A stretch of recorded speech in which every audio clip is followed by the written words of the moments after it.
हम मोदी को हटाने के लिए काम नहीं कर रहे, हम अमित शाह को हटाने के लिए काम नहीं कर रहे। मैंने जैसे आपको कहा ना, ये तो पत्थर है, ये तो पत्थर है, पत्थर को कौन काटेगा? भागवत जी, मैं आपको बताना चाहता हूं, मोहन भागवत, कान खोलकर सुन ले, हम मोदी को या अमित शाह को हटाने के लिए काम नहीं कर रहे, बल्कि मोदी और अमित शाह जिस फैक्ट्री में तैयार होते हैं उस फैक्ट्री को हटाने का काम है। फार्मर्स, किसान 3 महीने से बैठे हैं, हमको एक दिन नहीं लगेगा, हमको एक भी दिन नहीं लगेगा। भीमा कोरेगांव का इतिहास हमारा इतिहास है, हमको एक दिन नहीं लगेगा। हमारे संविधान के साथ, हमारे साथ छेड़खानी आप लोग मत कीजिए। बाबा साहब ने संविधान में लिखा है कि 4 साल के बच्चे से लेकर 16 साल की उम्र तक इस देश में बच्चों को सरकार सिखाएगी, स्टेट की जिम्मेदारी होगी। आर्टिकल खत्म कर दिया, अब जिम्मेदारी किनके ऊपर डाल दी है? अंबानी के ऊपर, अडानी के ऊपर, रायन इंटरनेशनल, ऑक्सफोर्ड, कैम्ब्रिज। क्या हमारे बच्चे उस स्कूल में जा पाएंगे? तो इस तरह से लेबर लॉ हो, फ्रीडम ऑफ एक्सप्रेशन हो, ये सारे धीरे धीरे धीरे धीरे खत्म किए जा रहे हैं। इसलिए मैंने कहा कि शाहीन बाग के लोग 6 महीने 9 महीने रास्तों के ऊपर बैठे हैं, फार्मर्स, किसान 3 महीने से बैठे हैं, हमको एक दिन नहीं लगेगा, हमको एक भी दिन नहीं लगेगा। भीमा कोरेगांव का इतिहास हमारा इतिहास है, हमको एक दिन नहीं लगेगा। हमारे संविधान के साथ, हमारे साथ छेड़खानी आप लोग मत कीजिए। और मैं आप लोगों को बताना चाहता हूं, मैं ये जो नागपुर के कैमरे यहां पर लगे हैं उनको भी बताना चाहता हूं, मैं उनको डायरेक्ट मोहन भागवत को ये मैसेज देना चाहता हूं कि भागवत जी, हमारी दुश्मनी ना तो मोदी से है ना तो अमित शाह से।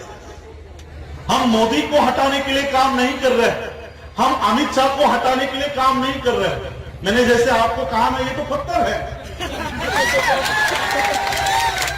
ये तो पत्थर है, पत्थर को कौन काटेगा? हम किसको हटाने के लिए काम कर रहे हैं? भागवत जी, थोड़ा सा मैं नीचे होता हूं, कैमरा में नीचे आने के लिए। भागवत जी, मैं आपको बताना चाहता हूं, मोहन भागवत, कान खोलकर सुन ले, हम मोदी को या अमित शाह को हटाने के लिए काम नहीं कर रहे, बल्कि मोदी और अमित शाह जिस फैक्ट्री में तैयार होते हैं उस फैक्ट्री को हटाने का काम है। उस फैक्ट्री को, और मेरे पास सबूत है कि आरएसएस ये आतंकी संगठन है, टेररिस्ट ऑर्गेनाइजेशन।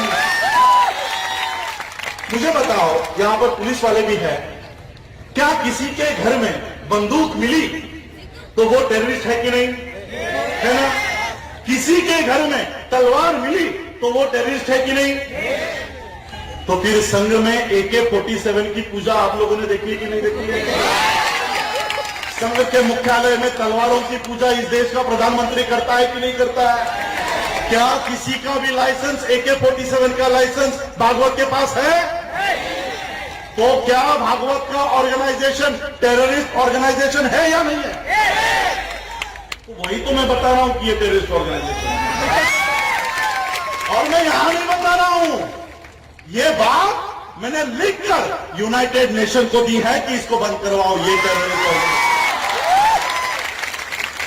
यहां किसको देना है? प्रेसिडेंट को, जो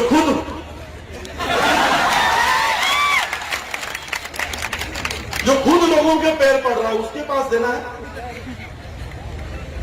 इसलिए ये सारी बातें, मैं तो चाहता हूं कि पुलिस वाले मुझे अरेस्ट करें, मैं तो चाहता हूं कि आप अरेस्ट करो। मैं सिर्फ बाबा साहब का परपोता नहीं हूं, वर्ल्ड फेलोशिप ऑफ बुद्धिस्ट का सेक्रेटरी भी हूं, 125 देशों का सेक्रेटरी हूं। तब मैं बताऊंगा कि भारत में मैं बौद्ध धर्म का प्रचार प्रसार करने के लिए मुझे जेल में डाला जाता है, तब पूरा विश्व मेरे लिए खड़ा होगा।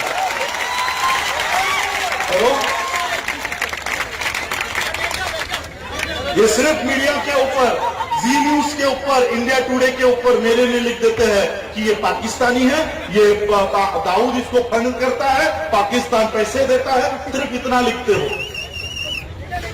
इतना न्यूज चलाते हो। और बीजेपी के एक एमपी ने अमित शाह को मेरे नाम से लेटर लिख दिया कि इसको अरेस्ट करो। मैं बोला करो, ताकि वर्ल्ड के सारी ऑर्गेनाइजेशंस मेरे लिए फाइट वहां से करेंगे। और मैं आप लोगों को भी बताना चाहता हूं, बाबा साहब अंबेडकर जी ने जाते जाते हमको ऐसा संगठन देकर गए, जिस संगठन के ये नेतृत्व कर रहा है, जिस संगठन का मैं काम कर रहा हूं, बुद्धिस्ट सोसाइटी ऑफ इंडिया, भारतीय बौद्ध महासभा, जाते जाते बाबा साहब अंबेडकर जी हमको 125 देशों के साथ जोड़कर चले गए।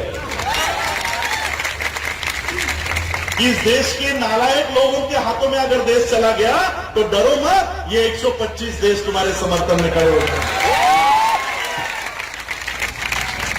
ये खड़े हो जाएंगे। और इसलिए मैं आप लोगों को बताना चाहता हूं, आप लोग भी बाबा साहब की इस संस्था से जुड़ो, बुद्धिस्ट सोसाइटी ऑफ इंडिया, भारतीय बौद्ध महासभा से जुड़ो। और मैं आप लोगों को गारंटी देता हूं कि आपकी ये जो छोटे छोटे बच्चे बैठे हैं ना, इनके गाल पर भी अगर किसी ने चाटा मार दिया तो 125 देश के लोग यहां पर हमारे सुरक्षा के लिए काम करेंगे।